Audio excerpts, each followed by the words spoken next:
Bonjour à toutes et à tous, c'est Kevin pour les Ludovores, on se retrouve aujourd'hui pour une nouvelle vidéo un petit peu spéciale, mais avant toute chose, avant de commencer, je souhaiterais prendre un petit instant pour vous souhaiter bien évidemment une bonne et heureuse année 2023. Car oui, j'avais voulu précédemment faire cette vidéo un petit peu plus tôt, un petit peu en fin d'année 2022, histoire de faire un petit teaser sur l'année à venir, mais j'ai malencontreusement été frappé par le Covid pour la première fois de ma vie, depuis près de 3 ans d'existence de ce foutu virus, mais bon, finalement ça s'est pas si mal passé, mais j'étais quand même un petit peu sur le flanc pendant quelques jours, du coup je tourne le 1er janvier à 9h, du coup un petit peu cette tête de déterré, hein, bien évidemment, je suis un petit peu claqué, mais ça va aller. Et donc aujourd'hui, je vous propose une vidéo comme je l'avais fait l'année dernière sur les projets que j'attends le plus sur Kickstarter GameFound pour l'année 2023. Un petit peu plus courte que l'année dernière, hein, j'avais fait 5 parties pour un top 50 l'année dernière. Cette fois-ci, on va se contenter de 25. Simplement parce que j'avais prévu un peu plus bien évidemment, mais avec justement le Covid, j'étais pas très bien pendant quelques jours. Du coup, j'ai rapetissé un petit peu le format pour pouvoir vous permettre d'avoir une vidéo relativement rapidement malgré tout. J'ai procédé à ce classement grâce à PubMeeple, que je vous mettrai peut-être en fond d'écran d'ailleurs rapidement pendant que je vous parle. C'est un site qui vous permet de classer un petit peu votre, comment dirais-je, votre collection ou toute autre liste de jeux que vous voudriez faire entrer dans une liste potentielle. Donc ça vous permet de faire des sortes de petits battles entre deux jeux et ça répète jusqu'à ce que tous les jeux aient été testés un certain nombre de fois suffisamment conséquent pour établir un classement qui tient debout. Il y avait à la base 75 projets dans la machine que j'ai pu comparer un certain nombre de fois pour établir ce classement. Vous n'en trouverez donc aujourd'hui que 25, ce qui ne veut pas dire que les autres derrière sont forcément moins intéressants, c'est un classement purement subjectif, bien évidemment. On pourrait par exemple mentionner des jeux tels que Ascendancy ou encore The Last Doge, un projet français qui plus est, ou encore Founders pour les autres projets français. Je n'ai pas mentionné également d'extension, donc par exemple la saison 3 de Final Girl n'apparaîtra pas non plus. Donc voilà, tout un tas de jeux qui ne feront pas leur chemin jusqu'aux 25 premières positions. Et gardez à l'esprit que ces 25 jeux que vous allez voir aujourd'hui sont purement subjectifs. Et puis également que certains autres qui ne sont pas apparus aujourd'hui ne sont pas encore annoncés ou que tout simplement je les ai ratés, je n'ai pas croisé leur chemin. Et donc du coup ils n'apparaîtront pas non plus, voilà tout simplement. Et bien du coup écoutez, on va partir sur le début de ce classement bien évidemment progressif, on va partir de la 25 jusqu'à la première position pour les jeux qui m'attirent le plus pour cette année 2025, ceux que j'attends le plus tout du moins. On est parti.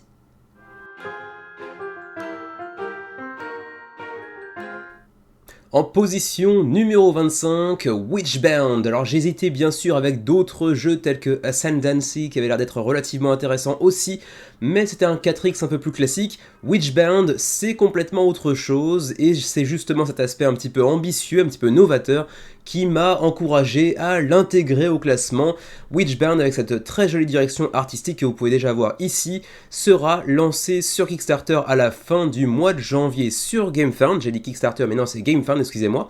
Et il y a d'ores et déjà 1340 abonnés à la campagne, à la page de pré-campagne, devrais-je plutôt dire, votre serviteur y compris d'ailleurs, puisque si vous vous abonnez à la chaîne, enfin pas à la chaîne, mais à la page de pré-campagne, excusez-moi, avant le début de la campagne, vous recevrez un petit cadeau gratis lorsque la campagne arrivera. Voilà, c'est pas certainement un truc très important, mais bon, c'est histoire comment dirais-je, de jauger un petit peu l'intérêt pour le jeu, c'est toujours une bonne méthode que d'apporter un petit goodies gratuit ou une carte, quelque chose comme ça. Alors pour ce qui est donc de Witchbound, c'est l'œuvre de Dark Doll Games, si je me souviens bien c'est leur premier jeu d'ailleurs, donc là encore une fois sujet assez intéressant parce que c'est toujours sympa de suivre un petit peu les nouveaux éditeurs pour voir ce qu'ils proposent et pour voir quels sont les éditeurs sur lesquels il faudra compter à l'avenir. Comme vous le voyez c'est un jeu en solo, alors j'imagine que rien ne vous empêche d'y jouer à 2 ou à 3 en prenant des décisions ensemble, plutôt à 2 qu'à 3 derrière mon avis, parce qu'à 3 ça va pas servir à grand chose, mais bon à 2 pourquoi pas. pour des parties relativement courtes de 30 minutes, et c'est un jeu d'exploration dans un univers de fantasy dans lequel vous allez incarner la sorcière, la première sorcière depuis plus d'une centaine d'années, puisqu'il y avait une sorte de déficit de sorcières sur le dernier siècle. Bref, on s'en fout, le lore, on verra ça lorsque le jeu arrivera sur GameFound. Et donc c'est un jeu de RPG, un jeu d'aventure, de découverte, avec, vous le voyez ici, de la narration et des embranchements narratifs d'ailleurs en fonction de vos différentes actions. Et vous allez donc évoluer dans l'île de Coven Cove que vous intrapercevez ici, et découvrir donc différentes régions qui la composent, rencontrer différentes personnes. Vous aurez aussi plein de petites pages illustrées comme vous le voyez ici avec le Town Square, que vous pourrez aller explorer, visiter, et puis surtout il faudra avoir un œil aguerri pour pouvoir y dénicher parfois certains indices, certains mots, certains chiffres qui vous permettront également d'aller vous renvoyer au carnet de narration pour en apprendre un petit peu plus sur le monde qui vous entoure. Il y aura bien évidemment aussi des jets de dés, il y aura une gestion de la période que l'on traverse, le jour, la nuit, etc. C'est une grande aventure en open world, donc vous serez libre de visiter à n'importe quel moment, n'importe quelle région de l'île, pour espérer trouver plus d'indices, rencontrer plus de nouvelles personnes qui vous faciliteront ensuite l'accès à d'autres zones ou à d'autres quêtes, et ainsi de suite. Le tout avec des belles illustrations, avec des parties un petit peu puzzle, avec des cutscenes comme vous le voyez ici où vous devrez trouver des indices. Tout ça a l'air d'être relativement intéressant, relativement novateur sous certains aspects en tout cas. Donc je serais très curieux d'en apprendre un petit peu plus sur Witchbound, d'autant plus que le jeu devrait apparemment coûter pas trop cher. On n'est pas sur un jeu qui se composera de kilos plastiques, on n'a pas de miniature ici, on devrait tourner aux alentours de 40$ maximum à mon avis. Donc vous me direz ce que vous en pensez, moi je trouve le projet vraiment charmant, visuellement en tout cas. Et puis juste pour ceux qui voudraient le consulter, la page est déjà disponible sur Board Game Geek bien évidemment, et donc juste par acquis de conscience, vérification, Dark Doll Games, est-ce que c'est bien leur premier jeu? Non, c'est leur second jeu apparemment après Runewright, mais qui lui aussi est pour 2023, donc pas encore sorti. Donc c'est leur première campagne potentiellement j'imagine sur GameFound ou Kickstarter, etc. Voilà pour ce qui est de Witchbound.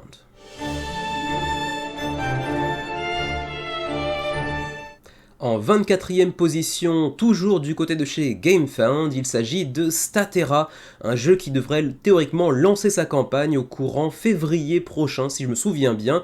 C'est encore une fois, je crois, la première proposition de Fat Board Games, si je me souviens bien. Cette fois-ci, oui, c'est correct. Premier jeu pour Fat Board Games, un éditeur qui nous vient d'Europe de l'Est, et qui vous propose ici un jeu Double Asymmetric Strategy Game, donc un jeu de stratégie doublement asymétrique. Alors qu'est-ce que ça peut bien vouloir dire? On va le voir un peu plus bas. En tout cas, vous le voyez, déjà 1440 abonnés à la page de pré-campagne, ce qui est assez conséquent pour ce jeu de 1 à 4 joueurs, donc avec un mode solo, qui est story-based mais pas story-driven. Pour ceux qui connaîtront éventuellement le vocabulaire, c'est pas un jeu qui va se centrer sur l'histoire qui va venir se dérouler au fur et à mesure d'une partie, c'est juste que vous allez commencer une partie en choisissant une histoire, en fait, en choisissant une sorte de scénario, et vous évoluerez à l'intérieur de ce scénario sans véritablement avoir de narration en son sein, quoi, si je puis dire. C'est pour 14 ans et plus, c'est pour une partie de 60 minutes, donc relativement court. C'est un jeu avec, comme vous le voyez, des graphismes, enfin une direction artistique vraiment très soignée, très jolie, sans être époustouflante, c'est plutôt charmant. On a du contrôle de territoire, on a également du placement d'ouvriers, et on a donc cette fameuse double asymétrie qui a été mentionnée un petit peu plus haut. Vous voyez également qu'il y a une énorme balance qui sera placée au centre du jeu ici, et qui ne sera pas uniquement un aspect purement visuel. Non, apparemment la balance aura vraiment son intérêt, son importance en termes de gameplay également, puisque vous allez le voir, on aura donc de nombreuses reprises l'occasion d'aller peser les âmes de différents suiveurs, des différents, comment dirais-je, croyants, puisqu'on pourra incarner des dieux ou des croyants, des groupes de croyants de certains de ces dieux justement, et parfois il faudra peser un petit peu les âmes, l'importance des âmes de certains croyants dans la balance, notamment j'imagine en termes de combat. Voilà, donc c'est relativement intéressant d'aller intégrer ce genre de petit objet comme ça qui, à première vue, semble plus gênant qu'autre chose, mais qui, semble-t-il, ici, a véritablement son importance. On vous parle un petit peu ici des stories, donc de l'intérêt qu'elles pourront avoir en début de partie, les factions asymétriques, on aura donc des dieux asymétriques mais également des factions asymétriques, on aura une map qui sera hautement modulable, donc d'une partie à l'autre vous n'aurez pas forcément la même map sous les yeux, les règles sont apparemment relativement simples à intégrer même si le jeu lui est censé être difficile à maîtriser, à masterer comme diraient les Anglais. Vous avez un petit aperçu ici de ce que ça peut donner sur la table, et c'est plutôt joli encore une fois, hein, les cartes sont très bien illustrées elles aussi, on a plein de meeples, tous plus mignons les uns que les autres, même si c'est vrai que pour l'instant, en l'état, on n'a pas de screen print, ce qui est un petit peu dommage, mais ça pourrait venir lorsque la campagne arrivera. Sur Kickstarter, on vous parle aussi notamment de cette double asymétrie. Alors où est-ce que j'avais vu ça ? Est-ce que je peux vous retrouver ça? Voilà, c'est ici que ça se passe, la double asymétrie. La première des asymétries vient vient de la différence en fait entre les dieux et les Staterans. Les Staterans ce sont donc les différentes factions de croyants, donc les personnages qui composent le monde de Statera, qui sont donc en dessous de leurs dieux. Donc la différence d'asymétrie entre les dieux et les Staterans, et puis ensuite l'asymétrie entre les factions elles-mêmes, et donc il y aura donc certaines règles qui s'appliqueront à l'ensemble de la partie, mais certaines règles, elles seront limitées aux dieux ou aux Staterans par exemple. Et c'est en ce sens-là qu'ils nous disent que donc on aura une double asymétrie. Est-ce que c'est véritablement une double asymétrie? La question peut se poser, mais en tout cas, direction artistique soignée, matériel assez qualitatif, en tout cas à première vue, avec une asymétrie intéressante, mais qui reste relativement court, hein, on l'a vu, 1 heure de partie, donc autant de raisons de s'intéresser à Statera selon moi. Vous me direz ce que vous en pensez. Voilà, c'était pour la 24e position, Statera.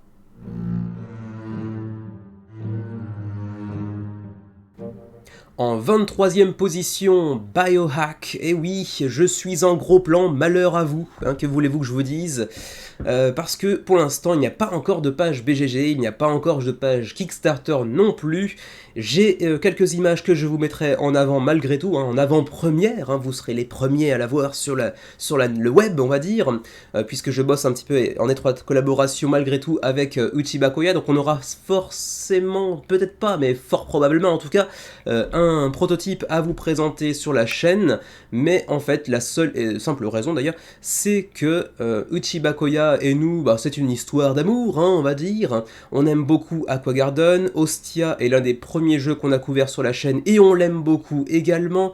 Bref, c'est un éditeur japonais sur lequel il faut compter, c'est l'un des éditeurs japonais qui a la plus grande reconnaissance internationale d'ailleurs, et donc un nouveau projet c'est forcément intéressant pour nous, donc c'est la simple et seule raison d'ailleurs pour laquelle je place ce jeu en 23e position, parce que c'est Uchiba Koya, parce que en général c'est un gage de qualité aussi bien visuellement que mécaniquement, donc je l'attends de pied ferme, même si pour l'instant on n'a pas plus d'informations que ça au final.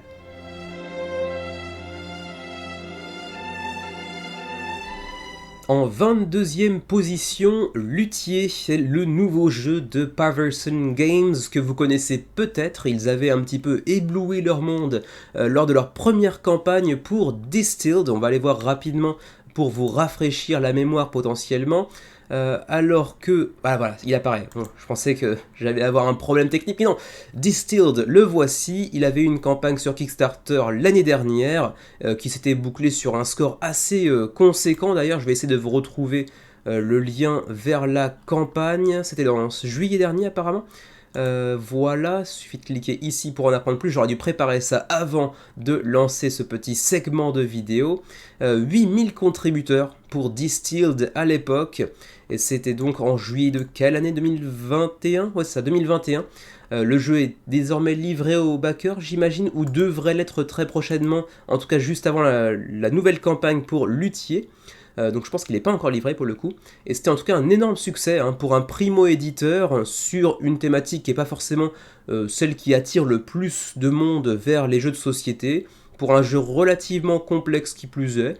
Bref, Distilled avait fait un joli petit carton, avec un jeu en plus de ça pas trop cher, Et donc ils viennent remettre le couvert avec leur nouveau jeu Luthier qui vous place dans un univers radicalement différent puisqu'on va revenir quelques siècles en arrière en Europe à l'époque où la musique classique était un petit peu à son sommet, à l'époque de Bach, de Mozart, de Beethoven encore. Et en fait vous allez simplement devoir, en tant que luthier que vous êtes, d'où le titre bien évidemment, eh bien créer des instruments de musique pour les plus grands virtuoses de l'époque avec un mixte de mécanismes tels que des enchères cachées ou tels que du placement d'ouvriers par exemple. Il faudra aussi faire de la gestion de ressources, tout ça pour aller crafter, pour aller fabriquer des instruments de musique les plus prestigieux possibles, les plus beaux, les plus à même de produire un son magnifique, de qualité, voilà. Le tout placé dans une Europe encore à son firmament, voilà. Et puis bien évidemment le tout avec une thématique qu'on a assez peu vu sur les jeux de société. La musique, oui, rarement, mais oui, et généralement ça se casse un petit peu la gueule malheureusement, c'est pourtant un thème qui pourrait être un super intéressant si c'est bien traité. Quoi qu'il en soit, ici on ne parle pas exclusivement de musique, mais de création d'instruments de musique, qui est un petit peu différent, et ce qui est peut-être plus facile à intégrer dans un jeu de société, parce que bon, on est juste sur du craft, on va fabriquer des objets à partir d'autres ressources. Bon, ça c'est pas nouveau en soi, mais je trouve que le thème est assez charmant. Reste à voir la direction artistique, qu'est-ce qu'elle en sera. Pour l'instant, on a cette seule illustration ici, qui n'est même pas l'illustration de la boîte, mais bon, on verra bien à quoi ça ressemble lorsqu'on en aura un peu plus d'informations.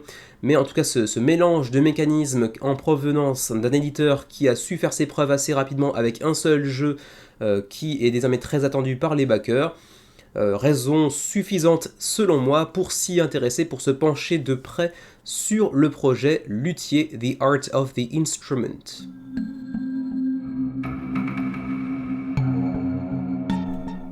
En 21e position, un jeu qui va fort probablement faire parler la poudre, il s'agit de Once Upon a Line, The Butterfly's Breath, qui est l'œuvre de Perte et Fracas, que vous connaissez peut-être pour Ragnarok Star. Aucun rapport en termes d'univers, comme vous pouvez le voir ici. On est sur un jeu narratif au long cours, avec une longue campagne et des mécanismes super intéressants. Pour l'instant, 3680 abonnés à la page de pré-campagne sur Kickstarter. C'était assez inattendu. Ragnarok Star avait fait un joli résultat à l'époque, mais en nulle comparaison avec les 3680 abonnés que l'on peut voir ici. Et il faut dire qu'ils se sont attachés les services d'illustrateurs vraiment de qualité, parce qu'on a une direction artistique vraiment impressionnante. C'est magnifique. On est en plus dans un univers post-apocalyptique qui, moi, me parle beaucoup. J'ai toujours été assez amateur de ce style artistique. J'aime beaucoup l'aspect de la nature qui reprend ses droits sur la civilisation, par exemple. Donc ça me parle pas mal. Et en plus de ça, on est sur un jeu qui, là encore, se veut relativement novateur dans ses mécanismes, puisqu'on est sur un jeu qui va vous proposer une expérience de grattage, un petit peu à la façon des jeux à gratter, sauf qu'il n'y a pas d'argent à gagner, mais il y en a certainement beaucoup à en dépenser. On a ici un petit exemple que vous allez entreapercevoir, voilà, ici. Vous allez donc avoir des maps, en fait, des cartes, des grilles. Et vous aurez aussi ce petit outil que vous voyez ici, voilà, ici, qui vous permettra d'aller gratter des lignes ou des colonnes pour aller découvrir des indices, qui peuvent être des symboles, des chiffres ou des mots, qui vous permettront de fournir autant d'indices dans l'évolution de votre personnage, de son aventure dans le monde de Once Upon a Line, et ça a l'air d'être super intéressant sur le papier.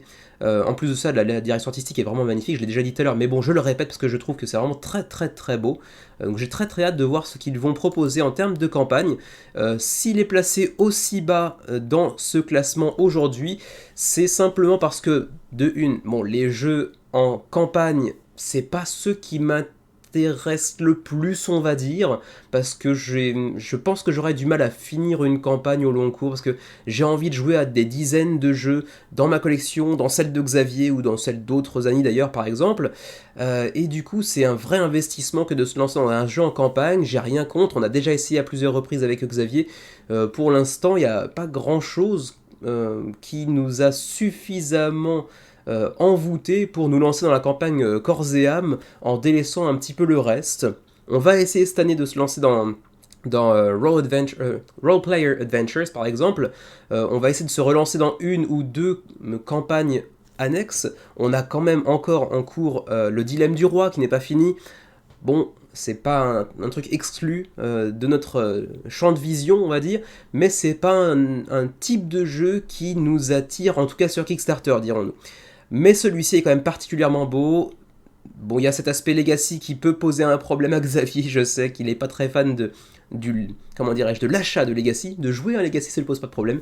Mais bon, on verra en tout cas, très très très joli projet pour Perte et Fracas, un jeu de William Aubert et de Dan Touvenot, donc bien évidemment il y aura une version francophone là-dessus, il n'y a pas de souci à se faire. Ce sera pour 1 à 5 joueurs en collaboration, pour des parties de 120 à 180 minutes, donc des parties assez longues dans l'univers de Once Upon a Line, avec vraiment, en plus de ça, un univers qui a l'air d'être vraiment bien construit, bien cohérent et qui tient debout, donc j'ai très très hâte d'en apprendre plus sur Once Upon a Line et son univers. Est-ce que je backerai? C'est tout sauf garanti, d'ailleurs c'est tout sauf garanti que je back plus de 5-6 jeux dans la vidéo, je ne sais pas, hein. Pour l'instant ce sont ceux qui m'intriguent, qui m'intéressent le plus. Est-ce que je les backerai tous? Non, bien évidemment non, j'en backerai je pense dans le tas un maximum de, allez, 12-15 grand max. Et c'est même pas sûr non plus, parce que d'ailleurs cette année, non, l'année dernière maintenant, en 2022, je n'ai backé que 10 jeux, je crois. Donc voilà. Voilà pour Once Upon a Line.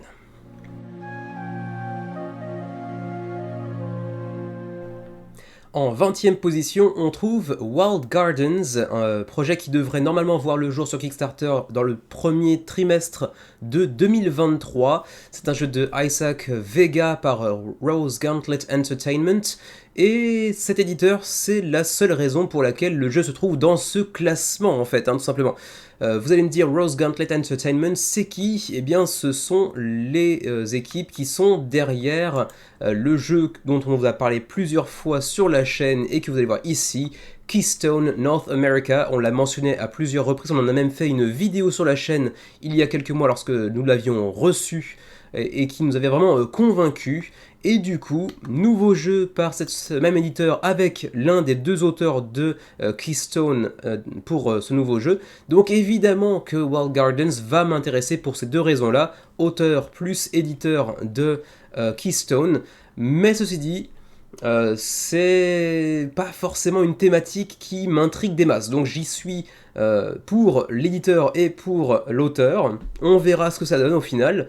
Mais c'est un univers radicalement différent, on n'est pas dans la belle nature nord-américaine, là on est dans un jeu limite fantasy, j'ai l'impression d'ailleurs en termes de direction artistique, hein, c'est toujours joli, hein, c'est pas du tout mon style visuellement, mais c'est plutôt joliment réalisé, on est sur une très jolie illustration de boîte ici, et donc dans Wild Gardens on va vous proposer de céder aux sirènes de ce fameux hobby qu'est le foraging, et donc le foraging, non ce n'est pas le forage, comme le laisserait penser éventuellement une traduction un petit peu littéraire, c'est pas du tout le cas. C'est un petit peu un faux ami ici.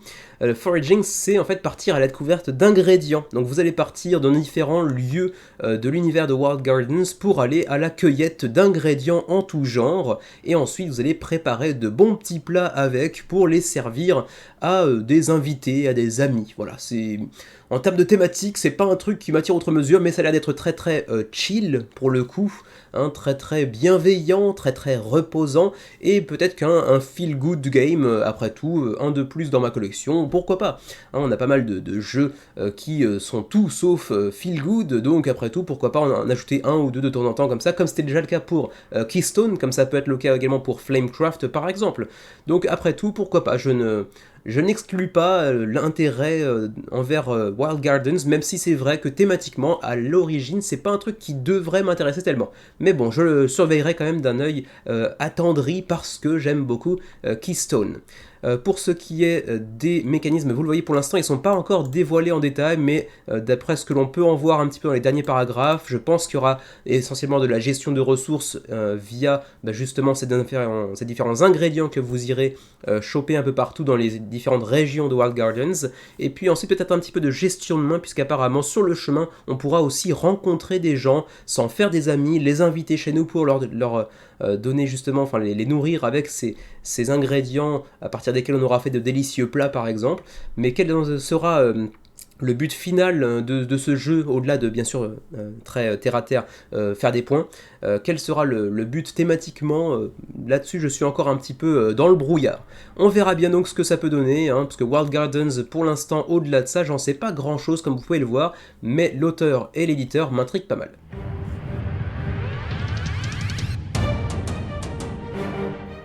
En 19e position, Batman Escape from Arkham Asylum, qui sera lui aussi sur GameFound. Décidément, GameFound est très représenté dans ce début de vidéo. C'est un jeu qui verra sa campagne s'ouvrir, se lancer plutôt le 24 janvier prochain, donc très très prochainement, qui avait déjà fait son apparition dans le classement du top 50 l'année dernière, mais sa campagne avait été repoussée suite à un accident de son auteur quelques jours avant le début de la campagne, si je me souviens bien. Et du coup, ce n'est plus sur Kickstarter, mais désormais sur GameFound que ça va se passer. Et bien sûr, la IP, hein, donc la propriété intellectuelle, la licence de Batman, fait que c'est un jeu qui va attirer beaucoup de monde. On voit déjà 8863 followers sur la page de pré-campagne de ce jeu, l'œuvre de Night Games, qui nous vient d'Espagne, si mes souvenirs sont bons. On va aller voir rapidement. Non, oui, Night Models, c'est bien ça, ouais, c'est un espagnol. Et c'est leur deuxième jeu après Harry Potter Catch the Snitch, qui était sorti en 2021, dont j'ai entendu brièvement parler, mais sans plus, qui n'a pas une note extraordinaire, mais bon, ça ne veut pas forcément dire grand-chose en soi. On va essayer de revenir sur la page de Batman, voilà, c'est ici que ça se passe. C'est l'œuvre de José Caballero Delso et Sergio García Vicente. Voilà, je n'ai jamais fait espagnol, hein, vous me pardonnerez cet accent à couper au couteau. Mais Batman Escape from Arkham Asylum, c'est un jeu pour 1 à 5 joueurs, 90 minutes la partie, 14 ans et plus. C'est un jeu dans lequel les super vilains vont devoir, comme le nom l'indique, s'échapper de l'asile d'Arkham, tout en étant poursuivis par cette ombre du héros que nous connaissons tous, hein, qu'est Batman bien évidemment. Donc vous aurez un jeu avec de superbes miniatures, et vous aurez à cœur donc de fuir le Batman avec, pour chacun d'entre vous, un super vilain différent avec des spécificités qui lui seront propres, hein, donc un petit peu d'asymétrie entre les différents personnages, différentes tuiles qui viendront composer l'asile d'Arkham, avec bien sûr pour chacune des pièces, là encore des spécificités qui viendront entrer en ligne de compte. Tout ça pour des parties de 90 à 150 minutes, donc c'est potentiellement assez long, mais c'est pour 1 à 5 joueurs, donc c'est vrai qu'à 5 joueurs, 2h30, bon, c'est un peu long, mais ça passe encore. Pour 14 ans et plus, et si vous vous inscrivez sur la campagne, peut-être que vous aurez Bane en gratos. Oui, c'est ça, si vous suivez la campagne avant le lancement de cette dernière, eh bien vous aurez une miniature de Bane gratos, à moins que ce soit un personnage gratos en plus carrément, je ne sais pas. Mais comme Bane est présent ici, je pense que c'est juste une miniature différente, certainement. Donc voilà pour ce qui est de Batman Escape from Arkham Asylum. J'aurais bien aimé vous proposer d'autres aperçus visuels, mais j'ai l'impression qu'il n'y a pas grand chose à se mettre sous la dent, si ce n'est effectivement cette miniature du Joker qui effectivement a l'air d'être très bien réalisée et très bien peinte également. Mais pour l'instant, c'est à peu près tout ce que je peux vous montrer.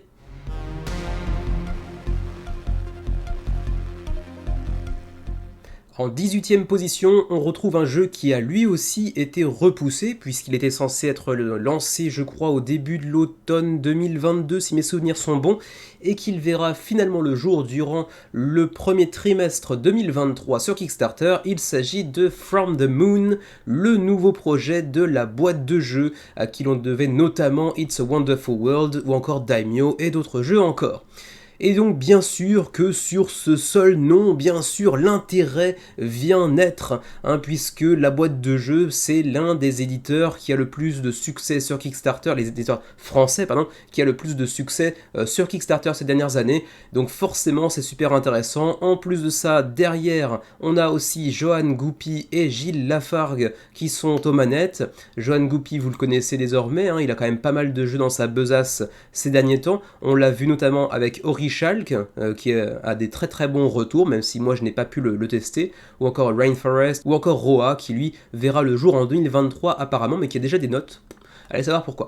Donc voilà pour Johan Goupy. Gilles Lafargue, lui par contre c'est son premier jeu, donc il est quand même beaucoup moins connu que ne peut l'être Johan Goupy. Mais la boîte de jeu, c'est quand même un gage de qualité en règle générale. Et en plus de ça, comme vous pouvez le voir ici, l'artiste qui s'occupe de la direction artistique, bien évidemment, c'est Miguel Coimbra, l'un des illustrateurs de jeux de société les plus connus de ces 10 dernières années, on va dire. Donc c'est plutôt joliment illustré. On a en plus de ça quelques visuels de ce que ça peut donner sur la table. On est sur un gros jeu de gestion avec des plateaux double épaisseur, déjà très classe en état prototypal, donc on attend vraiment avec impatience de voir ce que ça peut donner. On a aussi des petites miniatures ici, on a des miniatures de rover également qui ont l'air d'être relativement classe aussi. Tout ça sur la Lune, puisque en fait on est dans un univers un petit peu futuriste, si je me souviens bien, où eh bien, vous allez, avec différentes factions pour chacun des joueurs autour de la table, eh bien, essayer de lancer la conquête de l'espace de l'humanité à partir de la Lune en fait. On va tous partir de la Lune afin de pouvoir essayer de sauver l'humanité qui a trop pourri la planète Terre sur laquelle il vivait jusqu'à présent. Le destin de la Terre est maintenant décidé, il ne sera pas autre chose que funeste, et donc il faut s'en aller, et donc il faut préparer justement ce grand départ, et ce grand départ se fera de la Lune apparemment.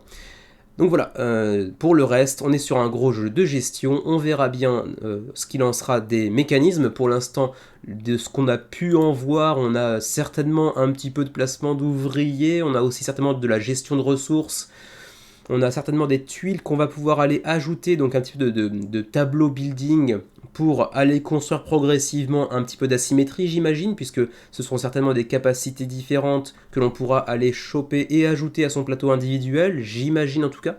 On verra bien, mais en tout cas ça semble très prometteur. Voilà pour From the Moon.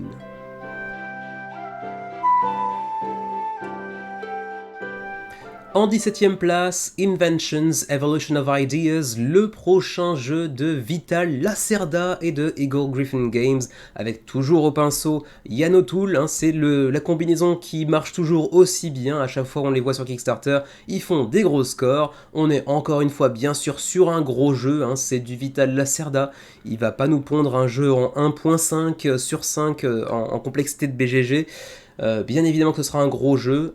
Est-ce qu'il sera plus lourd, plus léger que Weather Machine ou que On Mars et compagnie? Je ne sais pas, mais en tout cas, un nouveau jeu de Vital Lacerda, c'est toujours un jeu sur lequel il faut garder un œil. Et en plus de ça, pour une fois, c'est un petit peu sévère de dire ça, c'est pas le seul qui m'intéresse de la gamme de Vital Lacerda, mais j'allais dire pour une fois, il a vraiment une thématique qui m'attire beaucoup.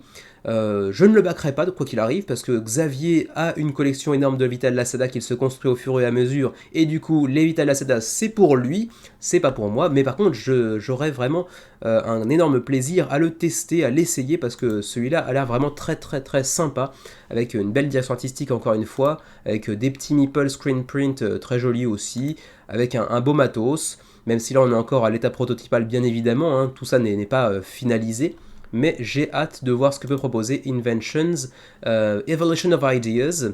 En termes de mécanisme, on est apparemment sur du placement d'ouvriers et du point-to-point movement. Bon, c'est un petit peu léger pour l'instant, il y aura certainement d'autres choses, il y aura certainement, comme d'habitude avec Vital Lacerda, bien d'autres mécanismes à prendre en compte, mais en tout cas pour l'instant c'est à peu près tout ce que l'on peut en savoir, et ça tourne autour en plus des inventions et de l'ingéniosité humaine, donc c'est forcément super intéressant, et il faudra avancer sur tout un tas de pistes, que ce soit la technologie, l'économie, la culture, etc. etc. Donc c'est un jeu tactique, un jeu stratégique qui a l'air d'être vraiment intéressant, mais encore une fois, pour les amateurs de gros jeux qui piquent. On a peut-être des photos de prototypes un peu plus avancés, voilà, c'est le cas ici, qui vont être un peu plus jolies, et apparemment, sur les plateaux individuels, on aura aussi de la pose de tuiles, avec certainement, j'imagine, comment dirais-je, des synergies qui viendront s'opérer en fonction de quelle tuile on va placer où, à moins que ce ne soit simplement les emplacements pour les ouvriers, mais ça voudrait dire qu'on envoie nos ouvriers sur notre propre plateau. Pourquoi pas, après tout. Pour l'instant, je ne sais pas suffisamment de quoi il s'agit pour vous en parler en détail, mais bon, nouveau projet de Lacerda, donc forcément c'est super intéressant. Inventions, Evolution of Ideas, on attend de voir.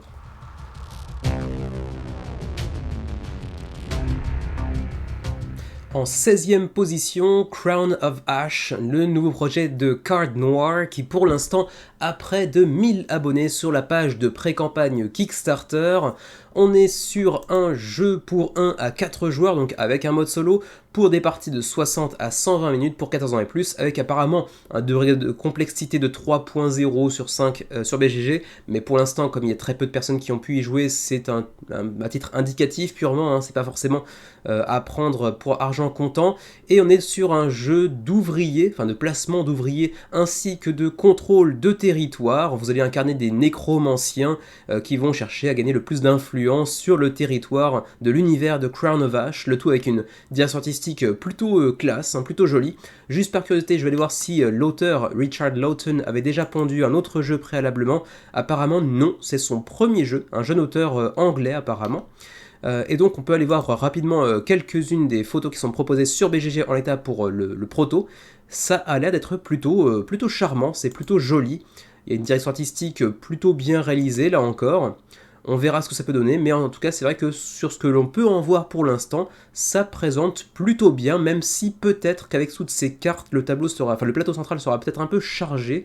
On a au contraire des plateaux individuels plutôt très légers, mais le plateau central assez chargé de cartes. Est-ce que ce sera vraiment le cas en permanence? Là-dessus, je ne sais pas, je ne saurais vous le dire. Mais en tout cas, pour l'instant, les quelques illustrations que l'on peut en voir sont plutôt très joliment réalisées. Donc j'ai hâte d'en apprendre un petit peu plus sur Crown of Ash. Et donc en l'état, près de 1000 abonnés sur Kickstarter. Pas encore de version française annoncée, c'est un projet qui n'est pas francophone à l'origine, donc c'est tout sauf garanti, mais ça dépendra, je pense, en grande partie du succès de la campagne et des négociations durant la campagne ou même avant la campagne pour chercher des éditeurs français. On verra bien le moment venu. Voilà pour Crown of Ash.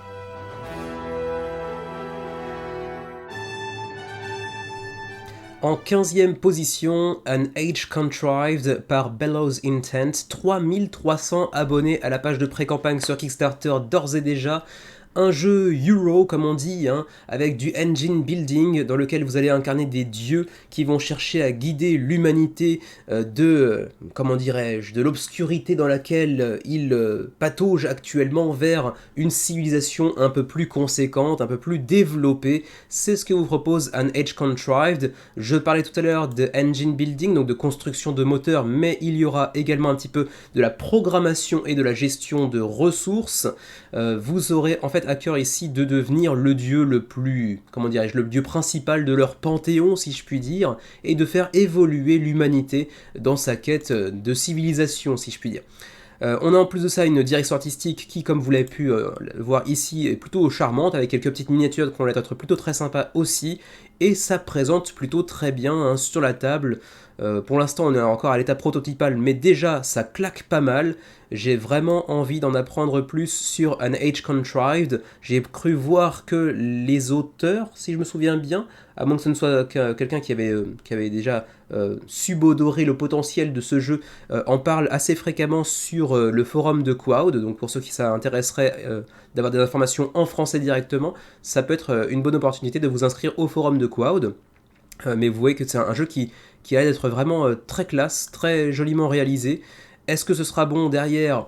On verra bien, mais c'est vrai que le potentiel a l'air d'être là en tout cas, avec des jolies tuiles screen print, en plus c'est en plastique j'ai l'impression, ça a l'air d'être assez joliment réalisé vraiment. Est-ce qu'on pourra même bâtir des édifices sur l'univers? Je ne sais pas, mais on verra bien, mais en tout cas ça a l'air d'être vraiment très très charmant, très joliment réalisé, ne serait-ce qu'à l'état prototypal, ça claque vraiment pas mal.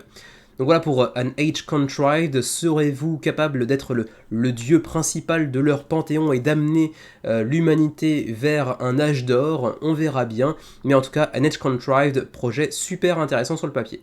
D'ailleurs, notez au passage que c'est le premier jeu de Bellows Intent, donc encore une fois un nouvel éditeur sur lequel il faudra peut-être compter à l'avenir. Tiens d'ailleurs, avant de passer au prochain jeu, j'ai oublié de le dire, le projet est théoriquement prévu pour février prochain, donc ça devrait venir assez rapidement.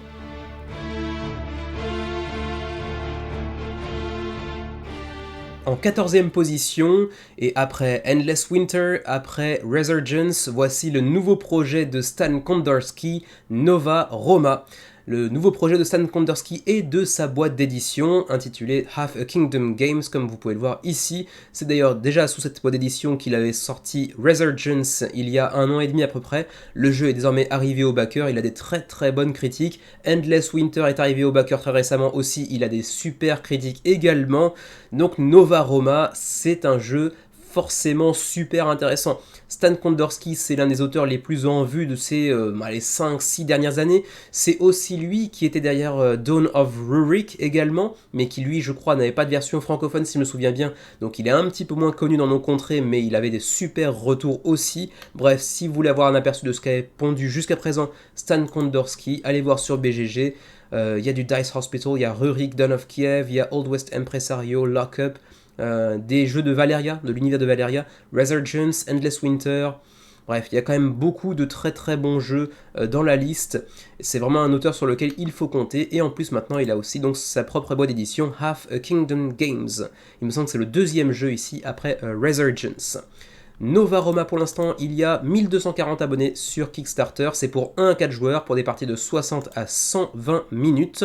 On est sur un jeu avec du placement d'ouvriers, avec du pattern building, avec du contrôle de territoire, ou de la majorité en tout cas, sur certains territoires, dans un univers qui nous replonge dans la Rome antique. On peut voir César ici.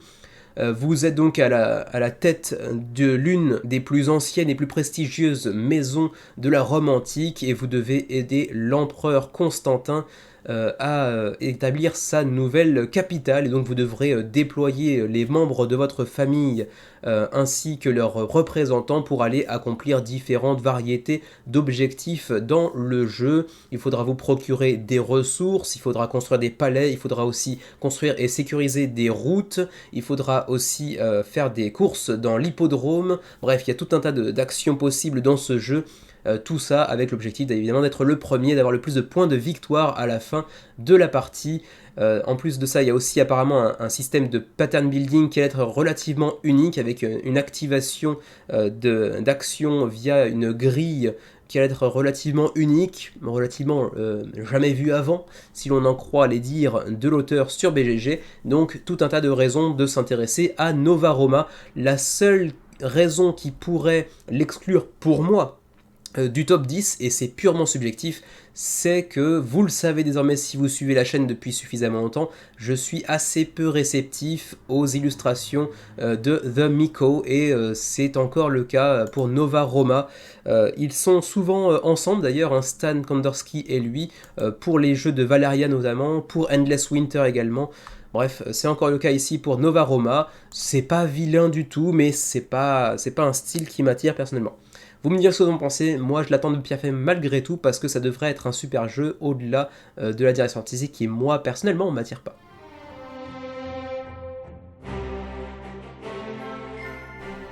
En 13e position, je vous l'avoue, celui-ci c'est un peu un coup de tête, plus qu'un coup de raison si je puis dire. C'est The Old King's Crown, A Tale of Royalty, Rebels and Ruses, le premier jeu de Eerie Idle Games. C'est un nouvel éditeur anglo-saxon qui pour l'instant a attiré 885 abonnés sur la page de pré-campagne du jeu. Mais simplement c'est beau quoi, c'est beau à tomber, la direction artistique a l'air d'être magnifique. Et rien que pour ça, le jeu m'intrigue énormément. Je sais que c'est une très mauvaise raison de s'intéresser à un jeu, enfin c'est une très mauvaise raison, c'est pas une très mauvaise raison de s'intéresser à un jeu, mais c'est une très mauvaise seule raison de s'intéresser à un jeu. Mais c'est un jeu stratégique pour 1 à 4 joueurs, avec une thématique plutôt charmante, avec simplement de l'epic fantasy, on va dire, avec un royaume un petit peu fantaisiste. Mais au-delà de ça, la direction artistique est tellement belle que ça m'intrigue beaucoup. Le jeu a pas l'air inintéressant au demeurant, hein, rassurez-vous, mais c'est juste que j'y vais un petit peu rapidement parce que je trouve ça très beau, et c'est principalement ce qui m'attire pour le moment.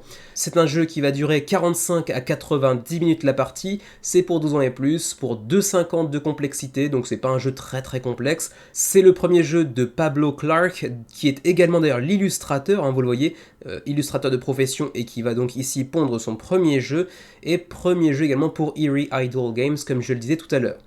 C'est un jeu avec, et principalement d'ailleurs, de la gestion de main, gestion de main avec une main de cartes. Vous allez choisir quelle carte jouer sur quelle région du plateau que vous allez apercevoir ici, voilà.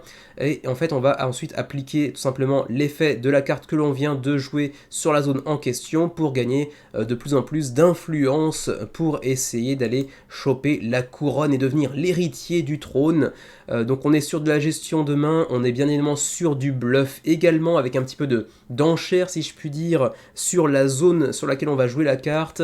On est également sur un peu de conflit entre les joueurs qui voudront bien évidemment s'attirer les faveurs de la populace, si je puis dire, pour avoir le plus d'influence sur le royaume et devenir donc le nouveau souverain. Mais vraiment, direction artistique, je trouve à couper le souffle, elle est vraiment très très très belle. J'ai très très hâte d'en apprendre plus sur le jeu, ses mécanismes, parce que pour l'instant, le peu que l'on peut en voir, c'est vraiment très très très beau. D'ailleurs, même si vous allez voir le site officiel de l'éditeur, il a su mettre son jeu en avant. On peut déjà le tester sur TTS également, donc, comme vous le voyez ici. Vous pouvez déjà lire le livret de règles en anglais, ceci dit, mais quand même. Bref, tout ça a l'air d'être vraiment super intéressant. Peut-être que je vais un peu trop vite en besogne en me basant exclusivement sur le visuel, mais je trouve que ça fait partie quand même des raisons qui poussent à l'achat sur Kickstarter ou sur GameFound, et de ce point de vue-là, The All King's Crown prend un coup d'avance avec une direction visuelle vraiment, enfin une direction artistique vraiment magnifique. Donc on verra ce que ça donne en termes de gameplay. C'est pas garanti du tout que ça suive la qualité que peuvent avoir les illustrations. Pardon, à la conjugaison.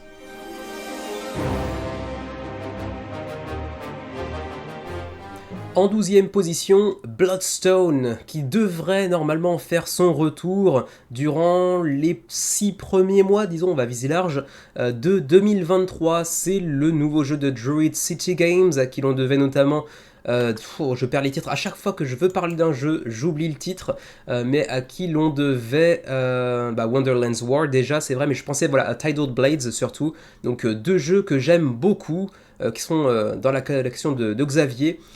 C'est un éditeur sur lequel il faut compter à mon avis, et vraiment cette nouvelle mouture de Bloodstone est très attendue. Ils avaient fait une première campagne, je crois en 2020 si je me trompe pas, 2021 peut-être, qui avait été annulée. Je peux la retrouver ici. On avait 2700 contributeurs à l'époque lorsque la campagne avait été annulée, malgré 275 000 € d'engrangés. J'ai oublié la raison pour laquelle ils avaient annulé, mais en tout cas ils avaient annulé. C'était en 2021, voilà, début 2021, donc ça fait déjà plus de 2 ans, enfin même pas plus de 2 ans, presque 2 ans, excusez-moi, que la campagne avait eu lieu avant d'être annulée. Bloodstone devrait enfin revoir le jour. C'est un jeu dans lequel on va chacun incarner un champion différent et bien sûr asymétrique, et on est dans un jeu en arène. On va pouvoir faire du PVP, mais on peut aussi jouer en collaboration pour affronter d'énormes monstres. La direction artistique est complètement folle, le matériel est complètement folle, comme souvent c'est le cas avec Druid City Games de toute manière. En plus, maintenant, ils ont pris leur indépendance de Skybound Tabletop, qui était une grosse boîte. Donc maintenant, ils pourront mener cette campagne par eux-mêmes, je pense. J'imagine en tout cas. Et ça devrait faire un gros score, vraisemblablement. Pour l'instant, on n'a pas encore de nouvelles pages de pré-campagne, mais j'imagine que ça devrait intéresser beaucoup de gens. Et si vous voulez avoir des informations sur le jeu, vous pouvez très bien consulter l'ancienne campagne Kickstarter qui vous présentait déjà beaucoup le matériel, les mécanismes, etc. En tout cas, ça a l'air d'être un jeu vraiment très bien produit. Il y aura un petit peu de kilo plastique, vous l'avez vu de toute façon un petit peu plus haut. On a beaucoup de miniatures mises en avant ici. On aura des dés spécifiques pour chacun des héros. On aura des game trays également, certainement pour chacun des héros. Là encore, on aura même une extension certainement de Price of Power qu'on voit ici, à moins qu'ils aient fait une énorme refonte globale du jeu et des propositions de pledge, des extensions, etc. On verra bien. Pour l'instant, je ne saurais pas vous en dire beaucoup plus, mais Bloodstone, ça a l'air d'être méchamment sympa.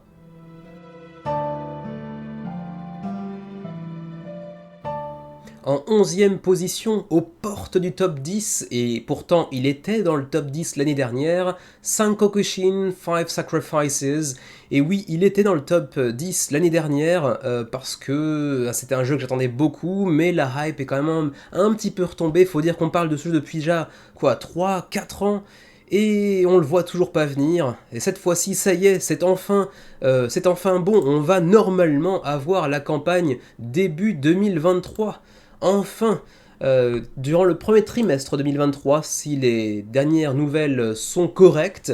Alors c'est pas garanti en soi, hein, on a eu des reports de campagne à plusieurs reprises pour Sankokushin, mais cette fois-ci apparemment c'est la bonne. Axis Mundi l'a annoncé, normalement c'est pour le premier trimestre 2023. Par contre attention, ça va coûter un rein, un foie, une oreille et un petit doigt.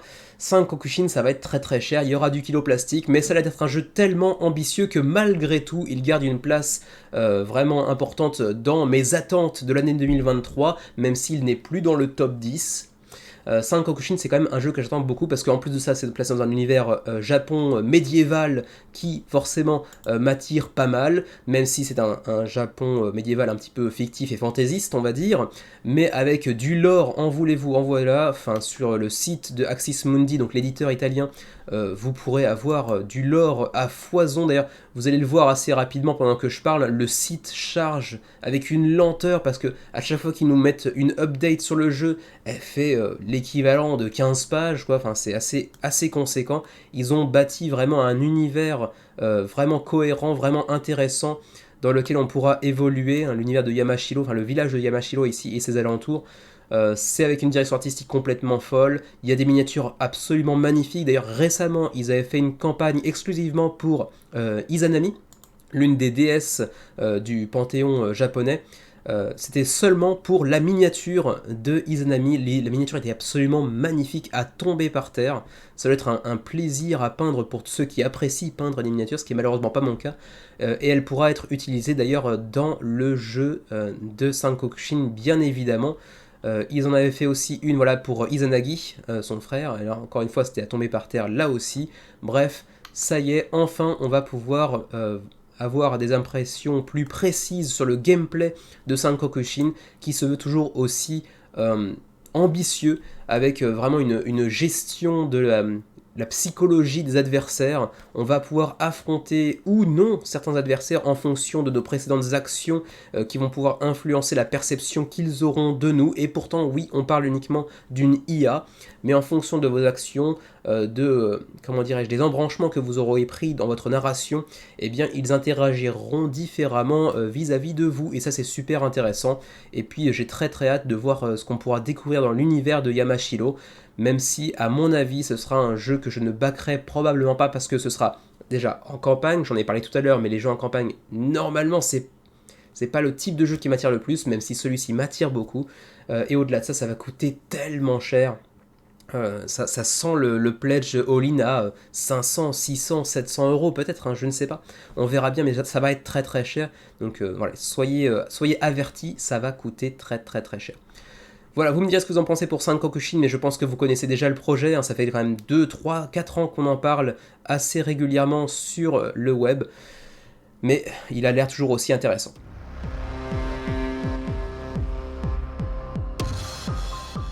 On entre de plein pied dans le top 10 avec un gros projet. Il s'agit de Andromeda's Edge, le nouveau projet de Cardboard Alchemy, l'éditeur de Flamecraft, et c'est là que s'arrête la comparaison, puisqu'il n'y a aucune comparaison à faire avec Flamecraft. Andromeda's Edge, c'est un jeu bien plus costaud, bien plus lourd. C'est le nouveau jeu de Luke Lawrie, que vous connaissez peut-être entre autres pour Dwellings of Eldervale, ou encore Manhattan Project Energy Empire, ou encore, plus connu, Whistle Mountain, qui est certainement la plus grosse percée dans l'univers du ludique que ces autres jeux. Dwellings était un kilo plastique très très lourd, très très très cher. Manhattan Project, je crois, n'a pas de version francophone, je peux me tromper.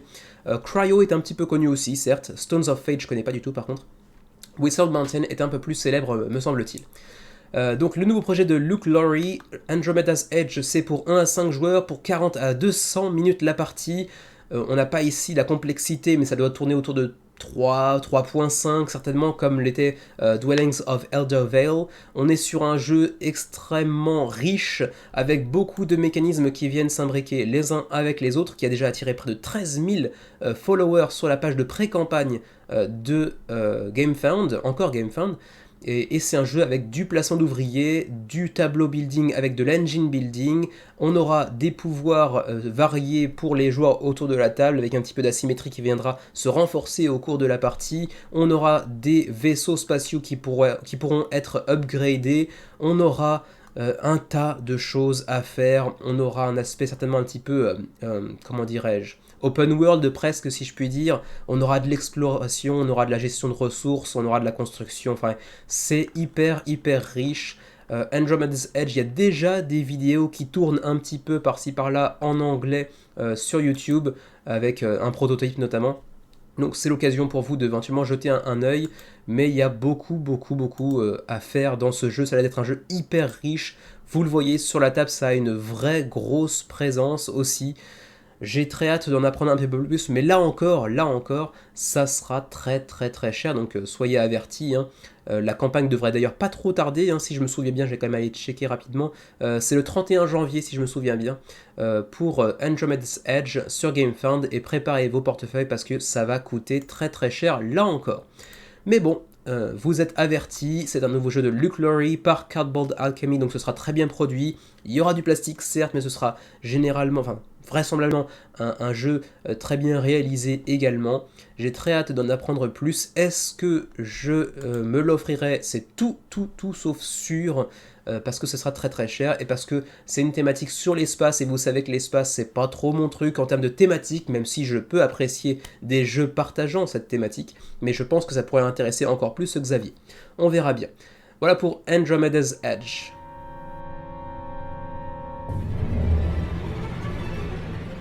En 9ème position, eh bien oui, Dying Light, The Board Game, l'adaptation du célèbre jeu vidéo mi-chemin entre jeu de zombies et jeu de parcours.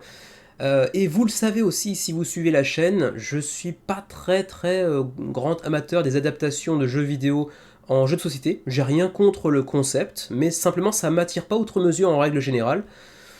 Mais pour autant, Dying Light, c'était un des jeux que j'ai le plus apprécié, un des jeux vidéo que j'ai le plus apprécié de ces 5 dernières années, et aussi parce que ça nous vient de Glass Cannon Unplugged, qui avait déjà fait une adaptation de Frostpunk, si je me souviens bien. Oui, c'est ça, Frostpunk, qui est, je crois, parvenu au backer depuis quelques semaines ou mois, si je me souviens bien, avec un 8.1 déjà. C'était par Adam Kwapinski, l'auteur de plein de jeux de chez ce célèbre éditeur polonais qui est en charge d'ailleurs de GameFound, mais dont j'ai encore perdu le nom, parce que décidément j'ai vraiment des trous de mémoire dès lors qu'il s'agit de parler d'un jeu. Bref, c'était aussi l'auteur de ce jeu qui ressemble à Alien, mais dont j'ai encore perdu le nom, Nemesis, ça y est, je l'ai retrouvé au moins celui-ci. Bref, quoi qu'il en soit, il y avait des grands noms derrière Frostpunk, et ils avaient fait un très beau succès sur Kickstarter à l'époque. Et c'est le même éditeur qui donc va se charger de Dying Light, même si pour le coup on ne sait pas quel sera l'auteur du jeu, donc c'est une garantie de moins que Adam Kwapinski par exemple, mais en tout cas, vu le succès de Glass Cannon Unplugged sur leur premier projet, on devrait théoriquement avoir un projet qualitatif en termes de gameplay, et je serais très curieux de voir comment ils peuvent reproduire l'univers de Dying Light et tout cet aspect parcours qui est vraiment au cœur du jeu, qui est l'un des aspects les plus intéressants du jeu vidéo, dans un jeu de plateau. Je serais très curieux de voir comment ça va se passer. Mais bon, au-delà de ça, on n'est pas à l'abri d'une grosse déception, parce qu'on pourra de toute façon pas reproduire les sensations de Dying Light, le jeu vidéo, en jeu de plateau, ça c'est sûr. Mais est-ce qu'ils peuvent nous faire un jeu qui tient debout, qui est vraiment intéressant en termes de gameplay?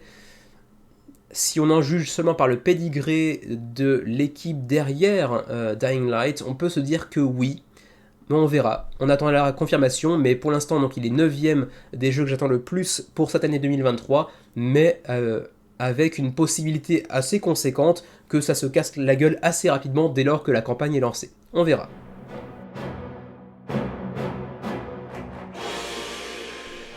En 8e position, The Elder Scrolls Betrayal of the Second Era, le premier jeu à licence de Cheap Theory Games, que vous connaissez pour tout un tas de jeux comme Cloudspire, comme Too Many Bones par exemple, et cette fois-ci ils viennent justement adapter un petit peu Too Many Bones, la recette de Too Many Bones, dans l'univers de The Elder Scrolls, et donc ça va faire très mal, ça va coûter très cher bien évidemment, mais ça vous le savez déjà parce que Cheap Theory Games, ça coûte très cher de base, hein, si pour rappel, pour ceux qui ne connaîtraient pas, l'éditeur qui propose essentiellement des jeux basés sur des dés, des tapis de néoprène dans tous les sens et des cartes en PVC, donc ça coûte très cher, et en plus de ça il y a la licence de The Elder Scrolls par-dessus, donc évidemment que ça va coûter très cher. C'est pour mars 2023, donc ça va venir très vite, on a déjà 15 700 followers sur la page de pré-campagne.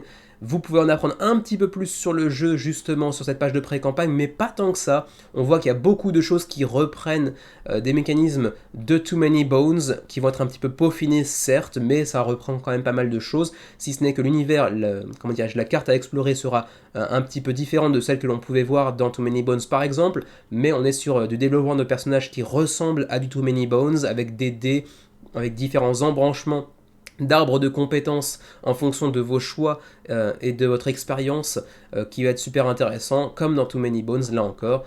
Ça risque d'être un gros projet qui coûte très cher, mais c'est un univers, là encore, qui vient du jeu vidéo, avec, ça confirme encore les ponts qui se font de plus en plus entre les deux plateformes, les jeux vidéo et les jeux de société. Et cette fois-ci sur une licence aussi conséquente, ça devrait être un succès assez conséquent. C'est apparemment le projet le plus ambitieux, le jeu le plus ambitieux de Cheap Theory Games à ce jour.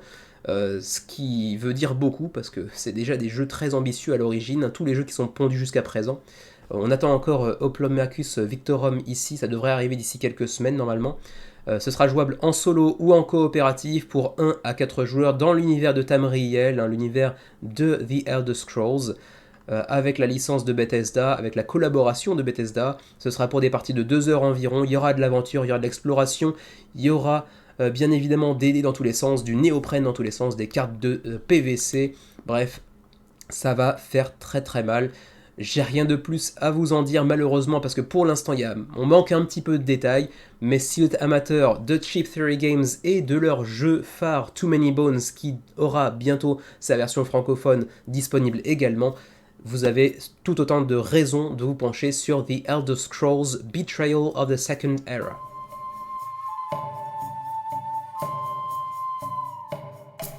En 8e position, on retrouve un autre gros projet, il s'agit de Stone Saga, le nouveau projet, le nouveau jeu de Brendel McCaskill et de son éditeur OOMM, Games, Out of My Mind Games, si je me souviens bien de la signification de ces 4 lettres. 8174 abonnés pour l'instant sur la page de pré-campagne de Stone Saga sur Kickstarter.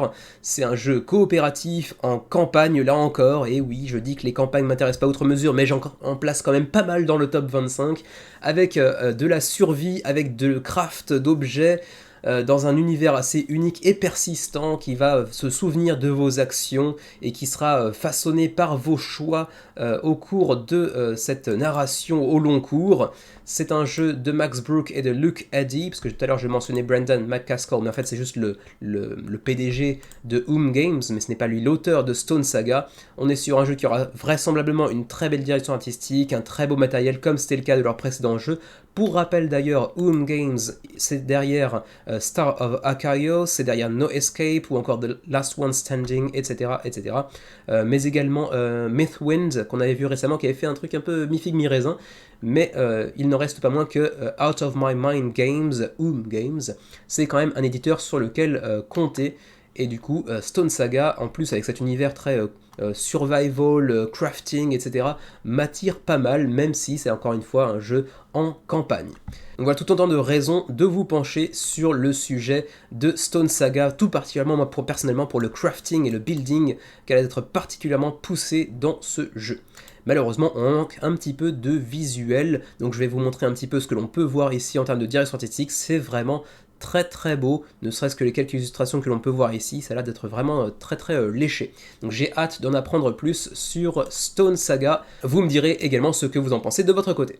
D'ailleurs, avant de passer au prochain jeu, j'avais oublié de le dire, mais celui-ci est prévu pour février prochain, donc là encore, ça va venir très vite, et vous apercevez que entre janvier et février, il y a déjà beaucoup d'argent à dépenser éventuellement, et bien évidemment, heureusement que je ne backerai pas tous les projets dont je parle actuellement aujourd'hui, parce que sinon ça va coûter un bras, mais préparez-vous.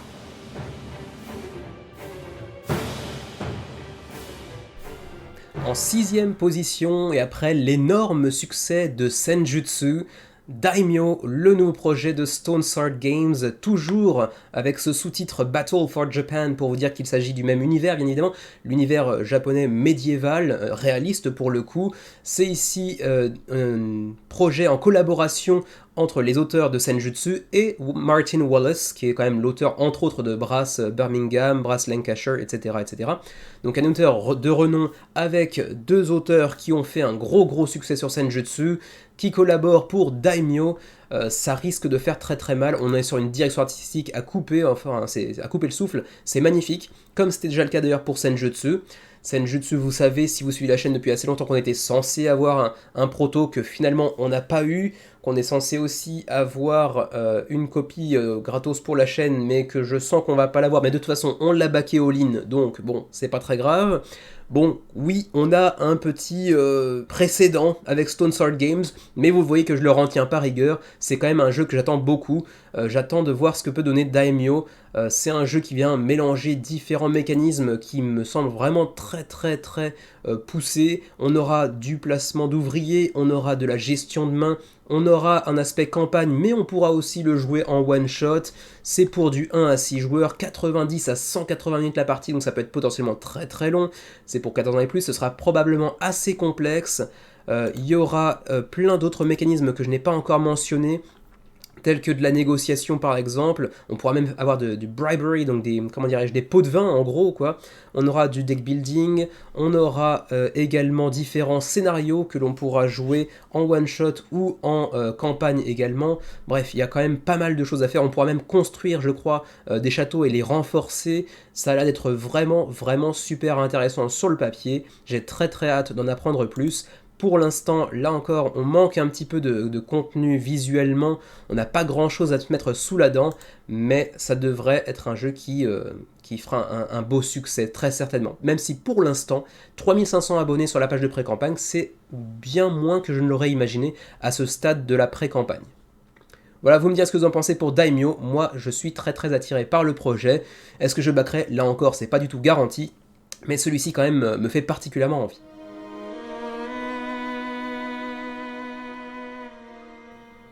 En 5ème position, et j'ai bien conscience que ce sera assez inattendu et assez surprenant pour certaines personnes, mais Weirdwood Manor. Pourquoi surprenant? Parce que c'est loin d'être l'un des gros mastodontes que l'on a déjà un petit peu abordé, tels que Stone Saga, ou tels que Daimyo par exemple, ou The Elder Scrolls par exemple, donc des gros jeux très attendus. Celui-ci il est beaucoup moins connu, beaucoup moins attendu, mais Weirdwood Manor, j'ai une relation affectueuse un petit peu particulière avec ce jeu, puisque je l'ai découvert il y a 6 mois environ, et j'ai discuté pas mal avec Mike Cassie, donc son auteur, pour le signer chez MOB Vanguard, donc l'entreprise de licence pour laquelle je travaille, et donc il n'est pas impossible qu'on ait une version francophone à proposer lorsque la campagne arrivera, certainement au 2e trimestre de 2023, à confirmer, pour l'instant c'est pas encore le cas, mais Weirdwood Manor, vraiment... si ce n'était pas un jeu que j'avais signé et pour lequel j'avais une affection particulière, il serait certainement dans le top 10, mais peut-être pas au top 5. Mais pour moi, il a vraiment une place particulière, donc bon, un petit peu de subjectivité là-dedans, encore plus que dans le reste du classement. Weirdwood Manor, c'est un jeu pour 1 à 5 joueurs, pour 90 à 120 minutes la partie. C'est un jeu avec une direction artistique vraiment superbe, vous allez le voir, je vais vous montrer quelques-unes des illustrations que l'on peut voir ici. C'est très bien produit, même à l'état prototypal, on le voit déjà. C'est vraiment très joli, on a pas mal de cartes déjà visibles également, mais j'arrive pas à les retrouver, voilà, ici, voilà, c'est ici que ça se passe. De très jolies cartes, avec une iconographie qui est déjà très claire. Il y a d'avoir quand même pas mal de choses à se mettre sous la dent, et puis au centre de ce jeu, ce plateau ici, le manoir de Weirdwood, avec ses 3 sous-plateaux rotatifs, ça aussi super intriguant, puisque lors de la partie, vous aurez donc à cœur d'explorer le manoir de Weirdwood, mais également, attention, les pièces vont être amenées à effectuer des rotations, et donc à être dans un agencement tout à fait différent d'un tour à l'autre. Donc ça, c'est aussi l'un des aspects fondamentaux et super intéressants de Weirdwood Manor. Au-delà de ça, on est sur un jeu coopératif qui vient marier différents mécanismes, comme je l'ai déjà abordé un petit peu tout à l'heure, parmi lesquels la gestion de main bien sûr, mais également l'exploration, mais également le draft de dés. Qu'est-ce qu'on aura encore? Des actions spécifiques à chacune des locations, enfin des localisations, des lieux que l'on a pu voir tout à l'heure dans le plateau central avec ces plateaux rotatifs.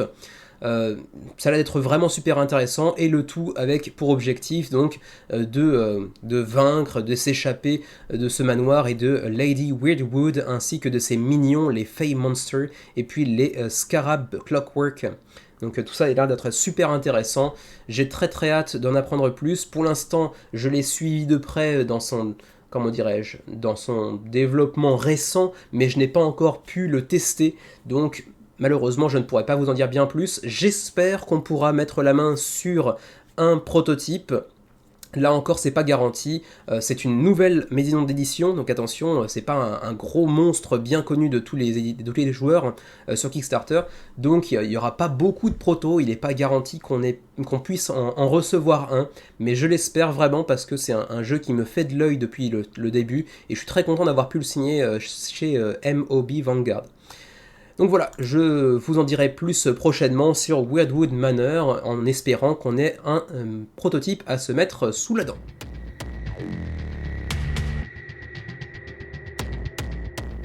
En 4e position, un jeu dont on ne sait encore que très peu de choses. Et oui, je fais ce que je veux avec mon classement. On sait très peu de choses sur Welded Iron, si ce n'est que c'est l'œuvre de David Turczi. Et moi, David Turczi, ça fait gagner 15 positions à un jeu dans un top, voilà, de base. Donc je l'attends beaucoup parce que c'est David Turczi.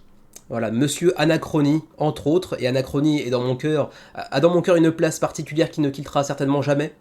Donc voilà, Welded Iron, la simple raison que David Turczi est son auteur m'attire énormément, et au-delà de ça, la direction artistique est incroyable, l'univers a l'air vraiment super sympa. C'est un jeu qui nous place dans un 19e siècle alternatif, dans lequel on a construit des machines qui servent de soldats et qui sont animées par un feu à l'intérieur de leur tête qui est assez bizarre, vous allez voir des illustrations un peu plus tard. Et en fait, on va essayer d'évoluer dans ce monde qui est maintenant un petit peu est régi par les machines, si je puis dire, avec une Londres qui a été renommée Clockwork City. Et dans Welded Irons, eh bien, on aura le choix entre prendre les machines impériales pour défendre leur tyrannie, leur système tyrannique mis en place, ou les héros humains qui, eux, chercheront à s'en échapper, quoi, plus ou moins.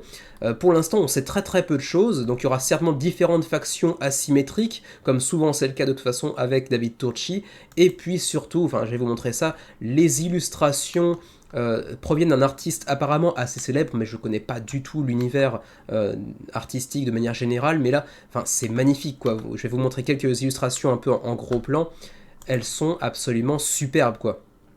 Et on va voir justement aussi ces machines avec justement le feu qui les anime à l'intérieur de leur crâne, là.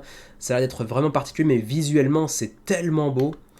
Ça plus David Turczi, et puis quelques éléments qui rappellent un petit peu Scythe aussi. Comment dire, ça a l'air extraordinaire, quoi. Enfin, Welded Iron en termes de direction artistique, et en plus de ça, David Turczi, moi je bave déjà, quoi. Donc j'attends avec grande impatience d'en savoir plus sur Welded Iron. Pour l'instant, vous avez éventuellement un petit aperçu de gameplay qui est précisé ici, qui est présenté ici. On vous parle de Tower Defense, qui est compétitif, mais avec également de la symétrie entre différentes factions qui pourront établir des alliances aussi. Il y a des ressources à aller chercher, il y aura des tuiles qui viendront composer le monde, qui abriteront certaines ressources qu'il faudra utiliser avec parcimonie pour chercher à s'en réchapper. Enfin, tout ça a l'air d'être vraiment bien conçu. Il y a une IA aussi qui pourra contrôler des invasions extérieures. Enfin bref, ça a l'air d'être vraiment fou. J'ai très hâte d'en savoir plus concernant Welded Iron. C'est jouable en solo comme jusqu'à 4 joueurs pour 60 à 100 minutes. On n'a pas encore d'indication concernant la complexité du jeu. Bon, c'est David Turczi, ça devrait pas être léger, mais est-ce que ce sera du lourd façon Anachronie? Pour l'instant, difficile à dire, mais j'ai très hâte d'en apprendre plus sur Welded Iron.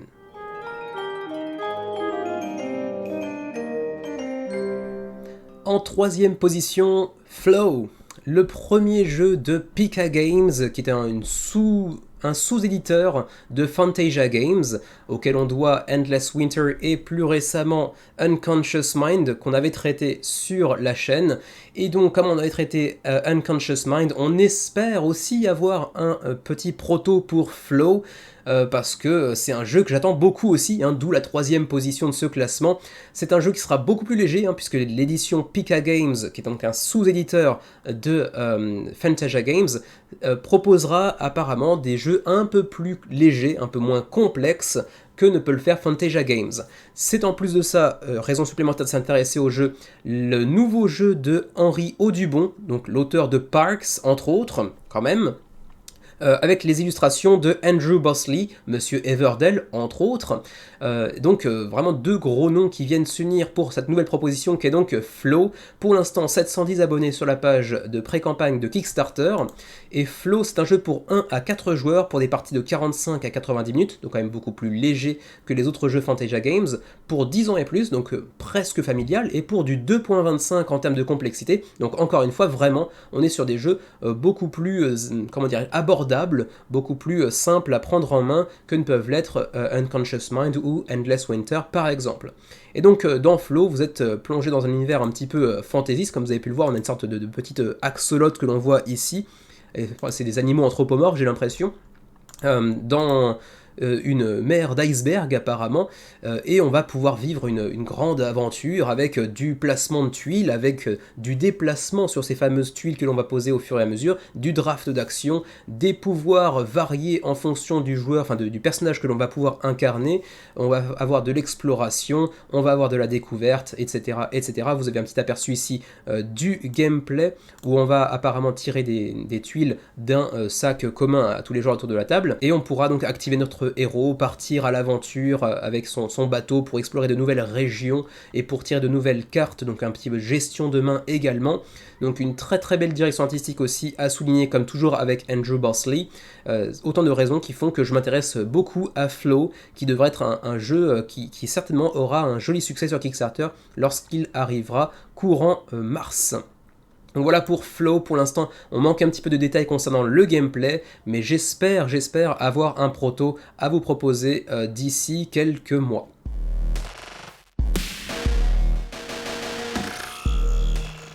Et vous allez rire, en deuxième position, mais également d'ailleurs en première position, deux jeux qui étaient déjà dans mon top 10 l'année dernière. L'année dernière, j'espérais, sans trop espérer, véritablement la sortie sur Kickstarter de Transhumanity, le nouveau projet de Mindclash Games. Ça ne s'est pas fait, et du coup je le remets automatiquement pour le top 10 de 2023, sans plus de conviction au final, parce qu'il y a encore un ou deux projets de Mindclash Games qui devraient voir le jour sur Kickstarter avant Transhumanity, donc on est pas sûr du tout de voir le jeu atterrir sur Kickstarter en 2023, mais je croise les doigts, je croise les orteils, je crois tout ce que je peux, parce que Transhumanity, c'est le nouveau projet de Mindclash Games, et moi, Mindclash Games, c'est forcément des jeux que j'attends avec beaucoup d'impatience. C'est des jeux très lourds, très complexes, mais celui-ci, ceci dit, a l'air d'être relativement court, hein. 60 à 90 minutes la partie. Pour du Mindclash Games, c'est plutôt court, même si c'est indicatif, ça peut être beaucoup plus long, ça se trouve, hein, je ne sais pas. Mais bref, Transhumanity, la thématique, la direction artistique de la couverture que l'on peut voir ici, Richard Hammond et Victor Peter derrière, donc qui sont derrière Anachronie, qui sont derrière Trickerion, Cerebria, Perseverance. C'est une équipe que j'ai très hâte de suivre sur ce nouveau projet. Voilà, qu'est-ce que je peux vous dire? Au-delà aussi, si quand même, il faut le souligner, c'est, je crois, peut-être le premier ou le deuxième après Perseverance. Est-ce que Perseverance, j'ai pas testé Perseverance, est-ce que Perseverance était un jeu coop? Je vais quand même aller vérifier rapidement. Une seconde, hein. Je fais ça en direct. J'ai pas l'impression. Non, c'était pas du coop. Je pensais, mais en fait apparemment non. Donc auquel cas, potentiellement, on serait sur le premier jeu coop de Mind Clash Games. Et ça, c'est aussi à noter, c'est story-driven, coopérative, en campagne qui plus est. Mais là, pour le coup, il n'y a pas de campagne, c'est difficile pour moi, etc. qui tiennent. C'est Mind Clash Games, donc je me lancerai dedans à cœurs et à bras. Ça veut rien dire, mais vous aurez suivi. À cœurs et âme, voilà, c'est ça que je voulais dire, mais je perds mon vocabulaire, et en plus j'ai mal à la gorge. Voilà, bref, quoi qu'il en soit, j'ai très hâte d'en apprendre plus sur Mind Clash Games. On voit qu'il y a différents mécanismes qui vont venir entrer en cours de jeu, bien évidemment. On aura du point-to-point movement, on aura des plateaux modulables, on aura des asymétries en termes de factions, de personnages que l'on pourra incarner. Enfin, j'ai très hâte, et en plus de ça, un jeu coopératif Mind Clash Games, ça doit être vraiment très sympa, et apparemment, c'est basé sur une œuvre de science-fiction qui a déjà été primée, une œuvre de Brendan Hackett, que je ne connais pas. Si vous connaissez, si vous avez déjà lu l'œuvre de Brendan Hackett, je serais curieux de voir vos retours concernant son roman. Voilà pour Transhumanity, un projet que j'attends de pied ferme.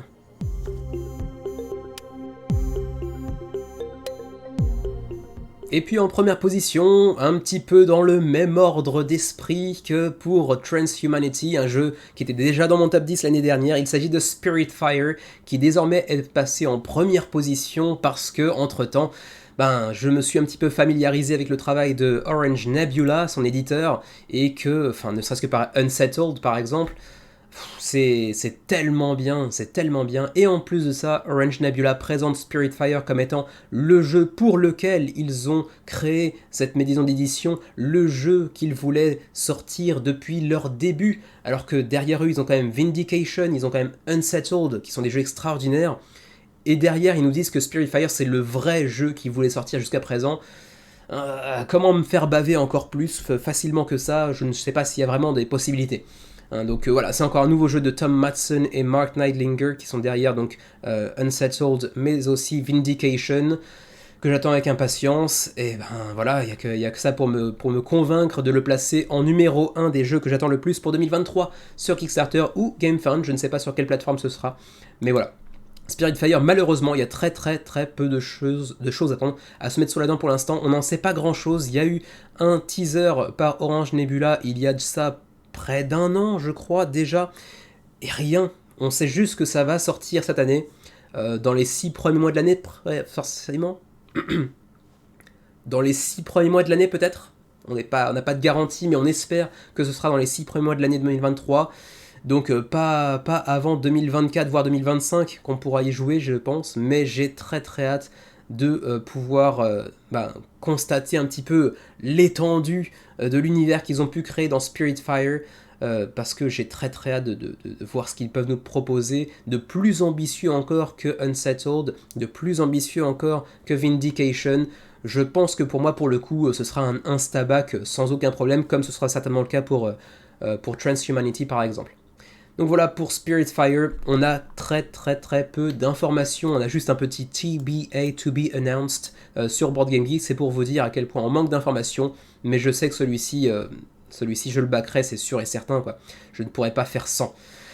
Donc voilà, j'attends avec impatience Spiritfire, et j'attends avec grande impatience aussi la confirmation, est-ce que ce sera vraiment pour 1 à 2 joueurs maximum, auquel cas c'est un choix assez fort de leur part également, mais je m'en fous, je le backerai quand même, quoi qu'il arrive, et de toute façon on joue principalement à 2 joueurs, donc c'est pas forcément un problème pour nous.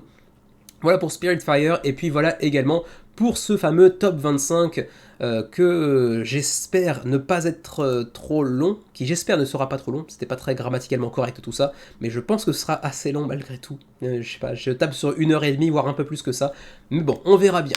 Donc voilà, merci à tous de m'avoir suivi aujourd'hui encore pour ce top 25 des jeux que j'attends le plus pour cette année 2023. J'attends bien évidemment vos commentaires en nombre avec vos tops, bien évidemment lesquels vous attendez le plus pour cette année 2023. 2023 de crowdfunding, bien évidemment.